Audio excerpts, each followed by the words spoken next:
సింహరాశి. ఈ రాశి వారికి ఈరోజు శ్రమ ఎక్కువగాను ఫలితం తక్కువగాను ఉంటుంది.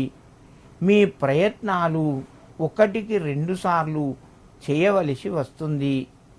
బంధువుల నుండి కొంత ఇబ్బంది కలగవచ్చును. జాగ్రత్తగా ఉండండి. ఉద్యోగస్తులకు తోటి ఉద్యోగుల యొక్క ఒత్తిడి కొంతవరకు పెరిగే అవకాశం ఉన్నది. మీకు డబ్బు పరంగా ఆలోచించి వ్యయం చేయండి.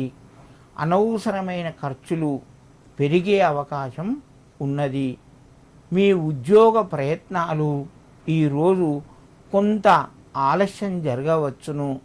సింహరాశి వారు ఈరోజు శివ అష్టోత్తర నామావళి చదువుకోవడం లేదా వినడం ద్వారా మరింత శుభయోగాన్ని పొందుతారు.